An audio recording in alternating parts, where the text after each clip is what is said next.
Y'all, at this point, I am convinced the Brian Walshe trial is like a humiliation ritual for him. The opening statements over the top, the evidence over the top. And today we're going to break down those opening statements. Hey, hey, hey, welcome to the Sofa Squad, sipping from the cup at hey. Now hold on everybody, let's do a quick sofa sidebar now. Keep in mind, ain't no cop, ain't no doctor, ain't no lawyer, ain't no therapist, ain't none of that fancy credentialed stuff, okay? Only credentials we got up in here is my sass, and this sofa. Now keep in mind also, I'm just giving my opinions on very public information, so do your own research, come to your own opinions, and drop them off in the comment section. And while you're down there, if you do like what you see here at the Sofa Squad, drop a little like, drop a little comment, drop a little share. It helps the channel out immensely. Now let's get edition. Hello Sofa Squad, and welcome back to the sofa. It's a sofa. It's two little boys. My name is Paul. My name is Paul if you're new to the channel. If you're not new to the channel, my name's still Paul. And this is Bo, and this is Luke. And they are gonna help us do the video today. Now, what we're gonna be doing today, like I said, is we're revisiting the Brian Walshe trial. It is currently going on right now, depending on when you're watching this. This is December of 2025. And we're gonna do a quick overview for those who aren't familiar with it. And then we're gonna break down the opening statements because they kind of lay out the land, if you will. Now, one of the big things that took place with this is last minute jury selection first day, Brian pled guilty to two lesser charges. He pled guilty to lying to the cops as well as disposing of Ana's body, his wife, his victim, which changed things because it was like, okay, so he says he did that, but he didn't murder her. So what's the excuse? Well, we're going to get into what his excuse was. Now, we just found out today that he will be testifying. Okay, so depending on when you're watching this, if it's, way later, go look because I will make a video on that. If it's coming up, if you're watching this currently, just pause. It's on the way, okay? So that being said, let's do a very quick 60-second overview so everybody knows what case this is, what trial this is. Brian Walshe is a man with a history, I guess you could say, one that could fill its own true crime bingo card. Now, he stands accused of murdering his wife. Ana Walshe is 39 years old. She vanished on New Year's Day or sometime over the evening time of 2023. Now, his story, y'all, it had more red flags than a clearance sale. So Ana was scheduled to fly from Boston to Washington, D.C. for work, but instead of making it to the airport, she vanishes. Now, Brian would tell police that she left early for her flight, but the problem is none of the cameras, ride shares, airports in the area caught so much as a single hair strand resembling hers. Police quickly realized that their timeline smelled a little funky. Now the evidence piled up. We have Google searches, surveillance, blood, knife found at the family home, hacksaw remains found at the landfill. I mean, all sorts of things. So like I said, Brian has been, accused of this. He was finally arrested, and then he has really dug his heels into a lot of things. He was scheduled to start serving a prison sentence for fraud. He had pulled a major art fraud scheme on eBay with some Andy Warhol photos or Andy Warhol paintings or whatever. So he was getting ready to be serving a prison sentence, right? So this man is grimy, okay? When all of a sudden, Ana goes missing, the whole 9 yards. So that being said, we're in the trial now, like I said. First day of jury selection, he changes his plea on a couple of the charges. So here we are. He is, going to say, hey, I didn't kill my wife. This is what I did instead. And buckle up because you're going to need it for when you hear what his defense said. Okay, now let's hear some clips. We're going to first go to the Commonwealth and hear what they have to say about Ana missing, what they're saying happened to her. So when she heard that Brian Walshe was looking for Ana, she got concerned. And she spoke to her boss, and the two of them went into a conference room and called Brian Walshe. Brian was calm, and he said that on January 1st, Ana left their Cohasset home for a work emergency and had to fly back to Washington, D.C. And he hasn't spoken to her since then. So, Teresa Marchese went and drove to Ana Walshe's townhouse. She took another employee with her, and on the way there, she had another conversation with Brian Walshe. Brian was calm, and he gave her the combination to the garage so Miss Marchese could get into the building. Miss Marchese called Mr. Walshe back again, and she told him that she was going to loop into this conversation Tishman Spire's global head of security, who also works in Washington, D.C. His name is Hugh Dunleavy. He's a retired Secret Service agent. Mr. Walshe is calm. Mr. Dunleavy is looped into this conversation on the phone, and Mr. Walsh's demeanor changes. He becomes very upset. So here's the thing. Number one, we've learned so far in the trial, Brian, there was a little missing thing that happened with Ana, like with a normal situation of like a flight canceled, couldn't get there, whatever. Oh, he's flipping out over this, right? But allegedly the one time she legitimately goes missing, it's like, oh, okay. Her boss has to call the search rescue in, right? They're more concerned, but again, we see this so often. Now you heard him say, notice he's saying key things. He was calm. Well, they loop in the head of security for this, global real estate firm or whatever that she worked for. Now he's upset. Oh my gosh.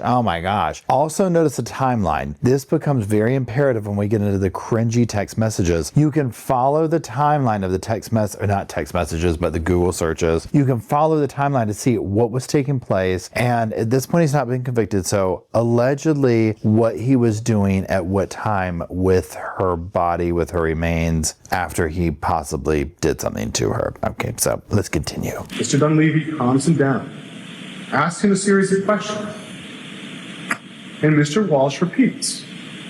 Ana left the home in Cohasset on January 1st to come to Washington, D.C. for a work emergency. He also calls the Cohasset police just before noon on January 4th. And he reports Ana missing. Hugh Dunleavy from Washington, D.C.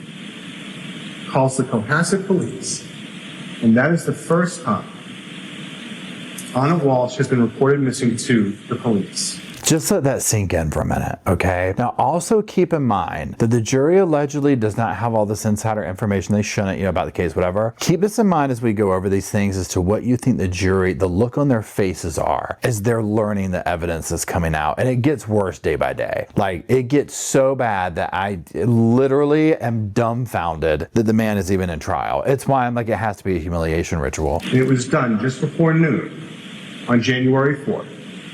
And no one has seen her since January 1st. We will prove the defendant guilty beyond a reasonable doubt of the premeditated murder of his wife, Ana Walshe. Now, here's the thing also, watching this at this point, in all seriousness, 100% I believe he completely premeditated this. He was planning this up. He knew she was leaving. He knew he was going to prison. He knew he was losing everything. She was his grift. She was his pocketbook or wallet, whatever you want to call it. And he couldn't have that. Ana was very self-made, very driven. Brian, Mommy's paying the bills, he's scheming this, scheming that, doing this, doing that, name dropping this. We heard tons of interviews so far that the police conducted with him. He's chummy. If he's typed like this, when he describes something, he has to say the brand name to it. So when they're like asking about her bag, it's the Louis Vuitton travel bag. She had the Prada boots. Honey, seriously, how old are you when you're still doing that? Please, right. Next. Now let's hear an overview of the digital evidence. Now I'm going to do a separate video that goes into where we're just going to sit there and just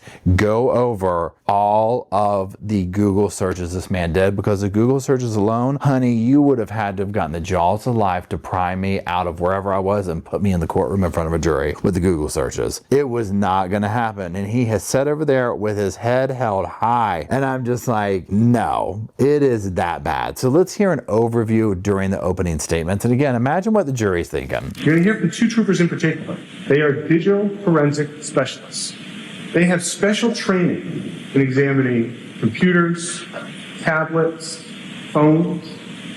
And in this matter, they had the opportunity to examine a MacBook, iPads, and cell phones that were at the Walshe house. Now, one thing to keep in mind is we'll learn that most of these searches were done on the kids' iPads.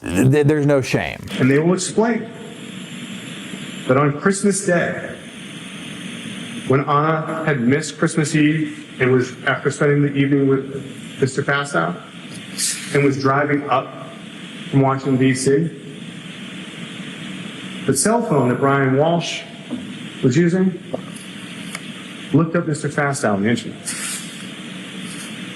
And that on December 27th, a MacBook that used the Apple ID for Brian Walshe, between 8:30 and 9 o'clock, researched best strategies to divorce for a man.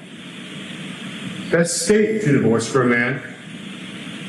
Washington, D.C. divorce laws. Now, this is what I'm talking about. You can piece together almost his train of thought, where he was going, what he was thinking, and how he was planning this out. She was having an affair. My take on it is this. She had these kids with him. She was stuck with them. But she also realized at some point he's a total loser. Right now, remember, he's getting ready to do some prison time over this whole Andy Warhol thing. So this was probably her way out. And she had already gotten a townhome up in D.C. So this is where the dude is that she's seen, right? Or like, she works up there. She's basically, in my opinion, I didn't know her, I wasn't part of the family, whatever. She's relocating, she's starting a life up there. Now he's going off to the prison. You know she's going to get custody of these kids, right? So he's going to be long forgotten. So he's probably like, well, I can't have all that. If I can't have her, nobody will. And I think that's what he did. And I think he was vengeful, he was rageful, and I also think he was really incredibly stupid. On December 29th, Brian Walshe's cell phone was researching buildings that Ana Walshe managed petitioner's file and emergencies she had handled for them in the past. Trooper Guarino will also explain to you the internet history of that MacBook that had Brian Walshe's Apple ID beginning on January 1st. So again, we see he's researching the dude she's seen, best places to divorce. Then he's researching the buildings that she works at for emergencies, because remember, he would have said, oh, she had an emergency at work. So you see the pre-plotting to this, right? He very quickly, like, it was like, this is what we're doing. She's got to go. And I'm going to come up with this story. I'm going to come up with this narrative to do it. Now, the January 1st things he's talking about are grotesque and they are grisly. So I'm going to slap a trigger warning here. If this kind of stuff bothers you, you're going to need to buckle up and skip over or something. At 4:54 a.m., the MacBook searched best way to dispose of a body. And then went to similar websites for more than an hour. At 6:24 a.m., same day, the same device, searched how long for someone to missing to inherit? How long missing to be dead? Can you throw away body parts? Later on that morning, on January 1st at 9:33 a.m., the MacBook went to search how long does DNA last? And then an article. Is it possible to clean DNA off a knife? Honey, he didn't waste 5 seconds flat. How long miss until you inherit? Hasn't even chopped her body up yet, God rest her soul. Y'all. And all the things he's looking up. Why on earth would somebody look that up? Again, I'm not complaining that he did. I mean, thank God it's easy conviction, you know, in my opinion. But come on. I mean, it's plain as day what he did. It's the next step before videotaping yourself doing it and just sending it to the police. 30 minutes later, the MacBook researched disposal of a cell phone. At 10:28 a.m., the MacBook researched, I am the user of my wife's credit card. She is missing. And again, on January 1st, at 11:28 a.m., it searched best way to dispose of body parts after a murder. Trooper Guarino will explain the numerous websites and searches done by the MacBook in the morning and early afternoon on January 1st. Best way to dispose of a body after a murder. Would you even trust what you found? I mean, that's my thing. At minimum, I'd be afraid it was going to give my computer a virus, right? Like, I wouldn't even want to go to the website that it was on. Can I use my wife's credit card? How would people know she's missing? It doesn't even make sense. It doesn't even make sense to type it in. It's like it's a humiliation ritual. It's like he wanted to be humiliated in front of the jury. And he just planned it from day one. And that these websites were about cleaning blood with ammonia, bleach, and hydrogen peroxide. Websites visited included those as whether it is better to throw away crime scene clothes or wash them. One site was entitled, You Want to Get Away with Murder?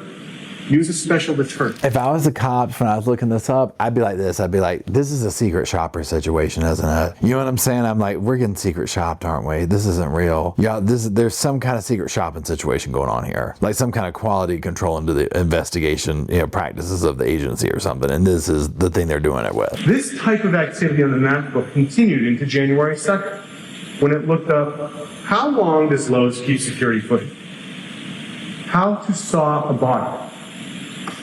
How to dismember a body. Can you be charged with murder without a body?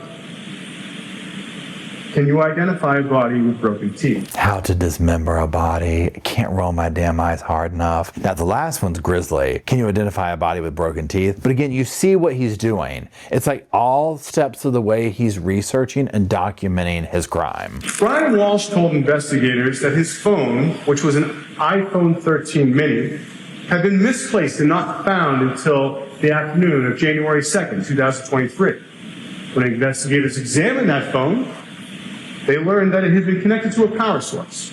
And it had been unlocked 4 times by either using the face or the password. I mean, honey, this one right here, he didn't get past go, okay? Again, somebody said in the comment section, because we've been, if you don't know, I have the podcast channel, we stream the trials, we watch them live together, down below if you want to watch it over there with us. Somebody said in the podcast channel, we're live streaming it, they were like, at least Ana is getting like the satisfaction of him looking like a complete idiot in front of these people. The cameraman knew what to do. The cameraman was like, we need to pan over to this dude. Even the cameraman was like, I can't believe what I'm hearing, right? These are literally some of the most idiotic Google searches I've ever seen in my life. And I've seen, I mean, y'all, we've been following true crime here on the sofa for what, 2019? And then, I mean, obviously before that, but like since YouTube, I think 2019, 6 years or so or whatever, a long time, right? The one that I thought took the cake was the dudes who went to do they basically were paid to do the murder, and they got souvenirs at Walmart, but then threw them out the window along the way because they're like, maybe that wasn't a good idea. And I'm like, honey, the damage is already done. Usually the Walmart evidence is like over the top stupid. Brian, I will say, has raised the bar for stupidity and the crimes, where I'm like, it's gonna be a little bit, what the bar was in hell, he's raised it up to the top of hell now, where it's like, okay, y'all gotta work a little bit harder to achieve this level of stupidity. Not everybody can do it. Investigators will also tell you that the location data from that phone showed that it remained in the Walshe residence until the afternoon of January 2nd, 2023. However, there was another phone in the Walshe residence, an iPhone SE, which belonged to one of the children. When investigators examined the location data from that phone, they found that on January 1st, the phone traveled to a Walgreens in Cohasset, then to a liquor store nearby the defendant's mother's home, an apartment complex in Swampscott, to a CVS in Danvers, to a Lowe's in Danvers, and to a Stop and Shop in Swampscott. Is there a crime scene he didn't take the phone to? And I guess he just thought, I'll use the kid's phone or the other phone and they won't know. I mean, some of this is so obvious. I don't know even how you can make an excuse for it. It's laughable. You will see the surveillance video from those stores. You'll see the video from Walgreens, where a white man with dark hair using a credit card buys Band-Aids and antibiotics.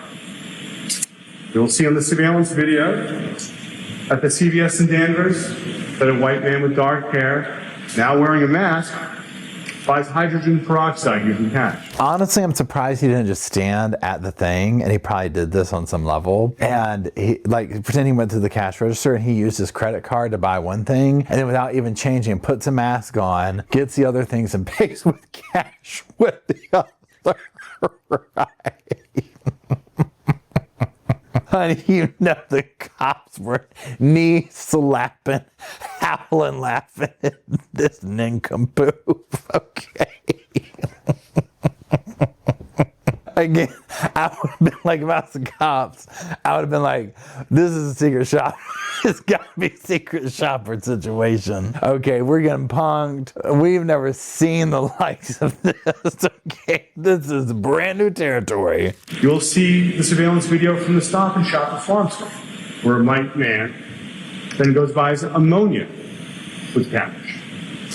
And you'll see the surveillance video from the Lowe's in Danvers, where a white man wearing a mask and dark hair buys several items that cost more than $400 using cash, including a Tyvek suit and cutting instruments such as shears, snips, and a hacksaw.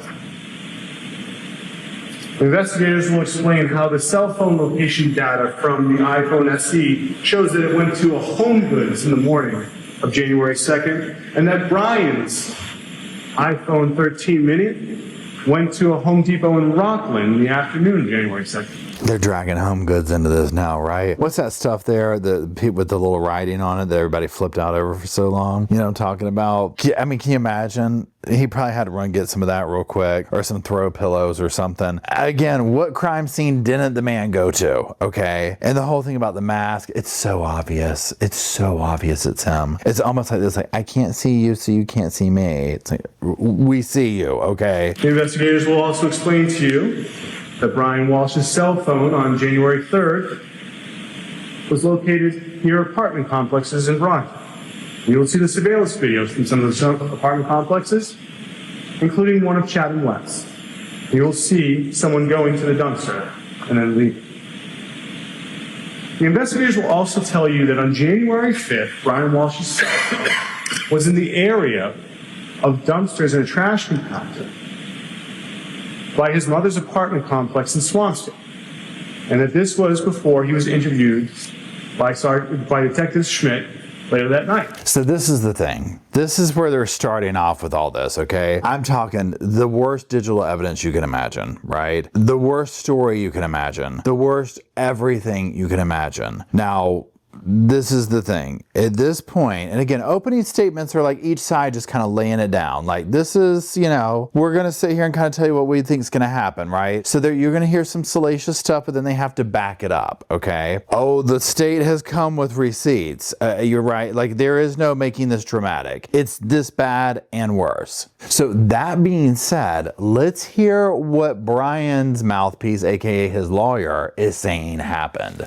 Brian Walshe lied to the police. Lied to him on January 4th, lied to him on January 5th,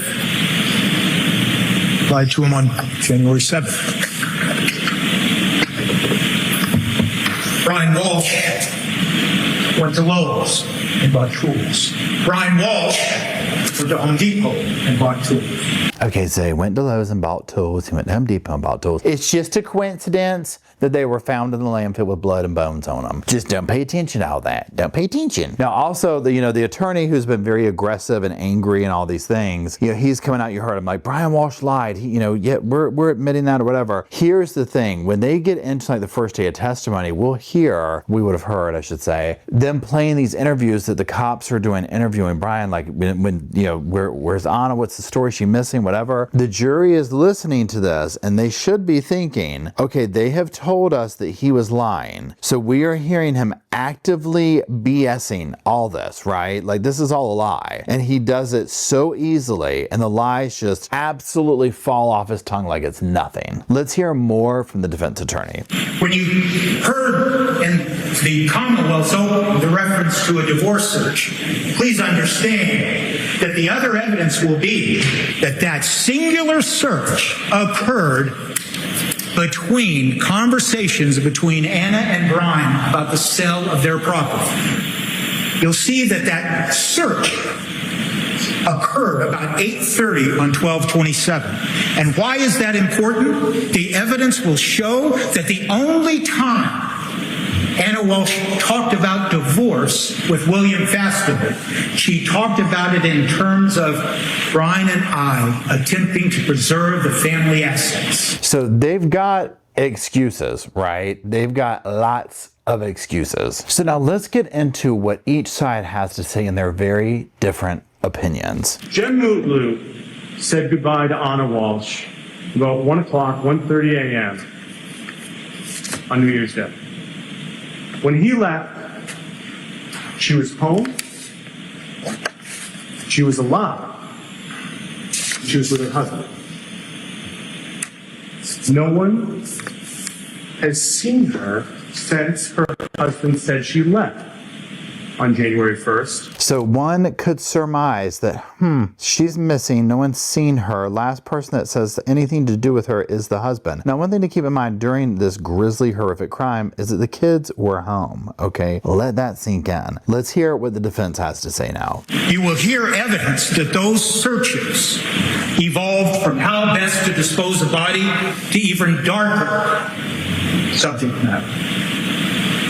As he wrestled with the fact that Ana Walshe was dead. That evidence that you will hear will be hard to understand, but it is true.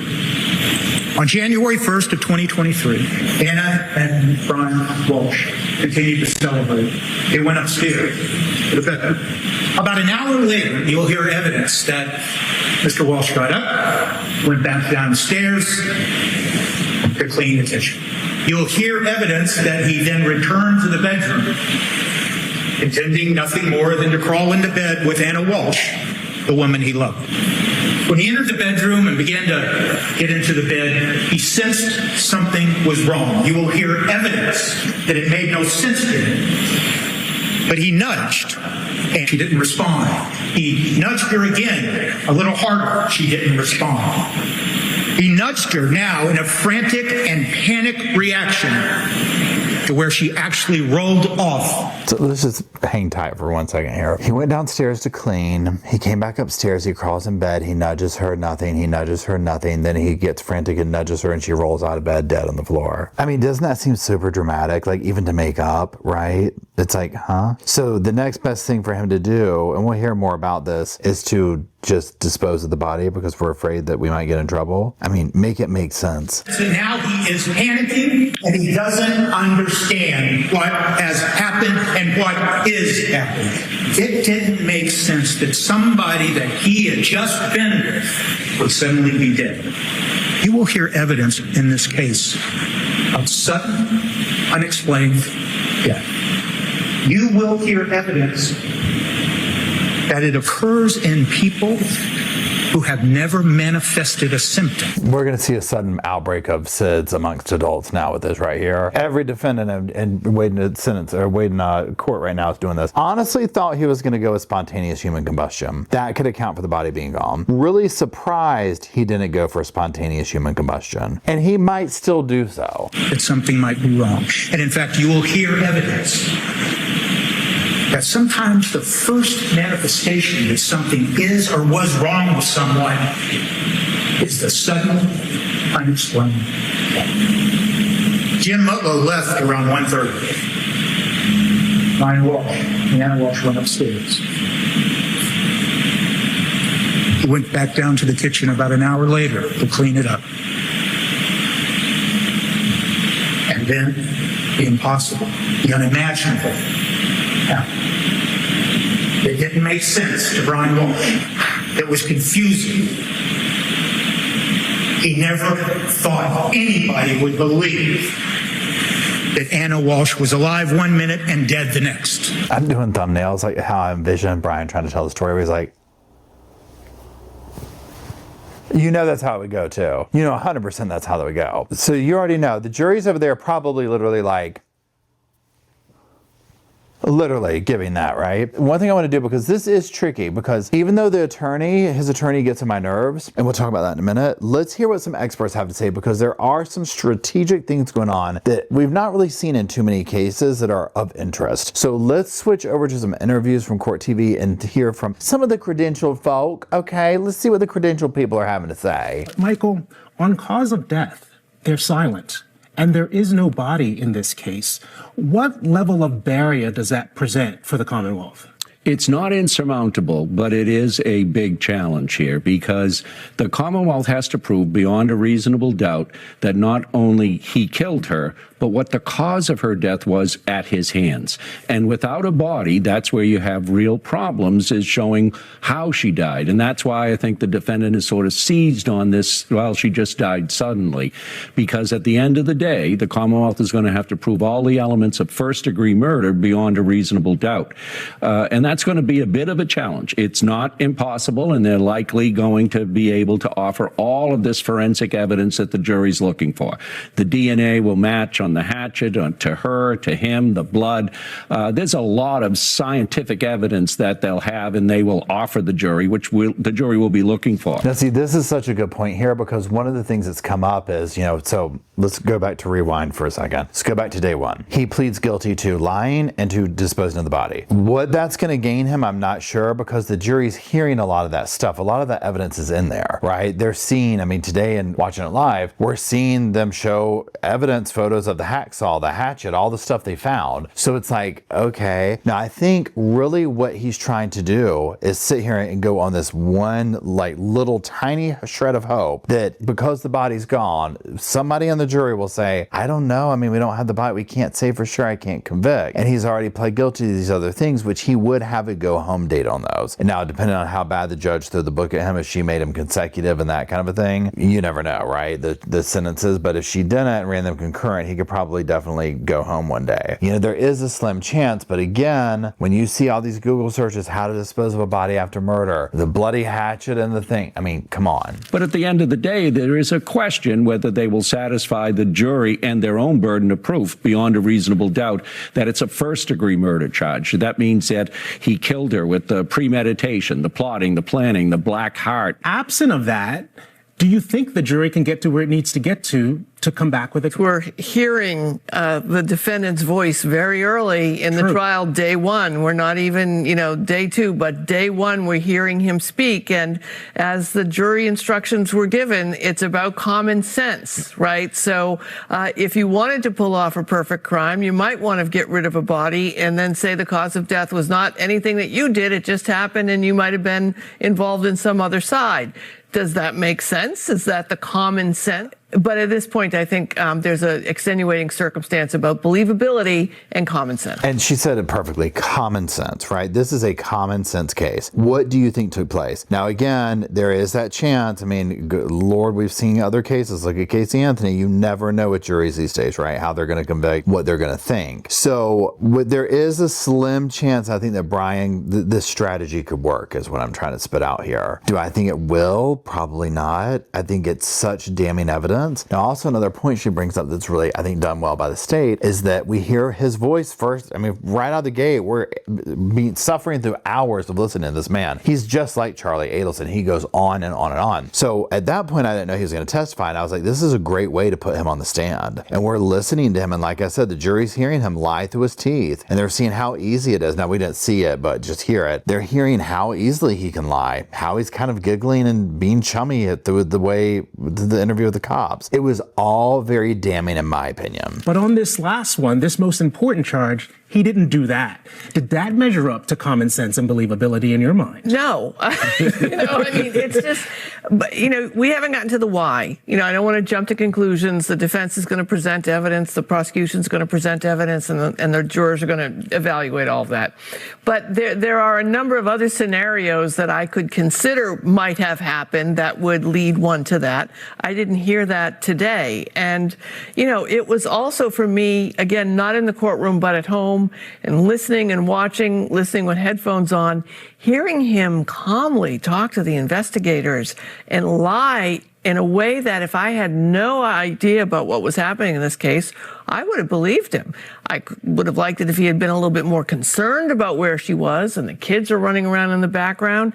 And he's just calmly sitting there lying in such a believable way that it would lead me to believe, wow, he might be the best liar I have ever heard. So therefore, it fouls. You lie about 1, 2, and 3, and you're telling the truth about 4? Well, how do I know? Because you're such a good liar. And that is, amen, sister. He sat there and lied and lied and lied. And you can see how with the cops at first were probably like, oh, okay, well, what's going on? Like she said, yet the lack of concern about his wife was concerning. His chumminess, but seeing how he just so easily lied. And as a juror, it's like, why should I believe anything you have to say? At this point, now that we know that you're a defense defense attorney is saying in opening statements, you lied. So now that we're seeing you do it and how easy it comes to you, why would we ever believe that you're telling any shred of truth about this? It was the best way to destroy his credibility, any amount of it, on day one, right? And we listened to this man lie for hours. It was painful, right? I mean, God bless that officer that was on the stand for the 2 days. I think it was crazy, like a day and a half, something like that. It was insane. And you're just like, oh yeah, Brian's probably a pathological liar. This probably is just come second nature to him. So yeah, I as a juror at that point, knowing the hindsight or whatever, and having the ability to hear all the stuff currently, I would just be like, there's no way I can believe anything this man's had to say. That's before you get into all the crazy evidence, right? So that being said, let's go ahead and wrap this up. I do appreciate you watching. If you watch the whole thing, I do appreciate you. Let me know what you think. If you're watching this trial like live or whatever, let me know what you think so far. Or if there's parts that you want me to make commentary on. So far, this and the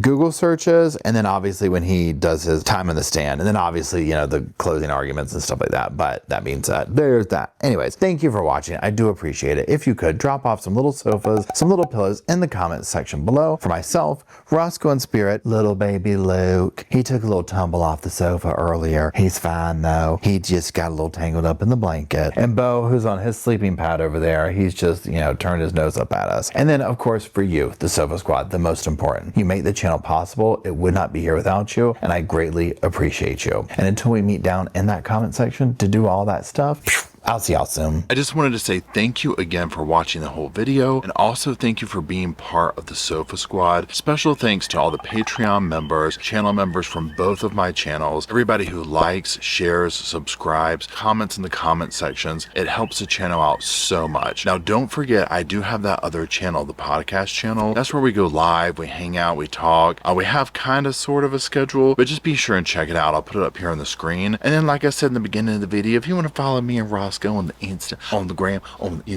go on, check it out. It's right here on the screen again. But once again, thank you very much. I really appreciate you being part of the Sofa Squad, and I'll see you in the next video. Hey, welcome to the Sofa Squad, sipping from the cup that hey, come laugh with the Sofa Squad. Can't roll my damn eyes hard enough.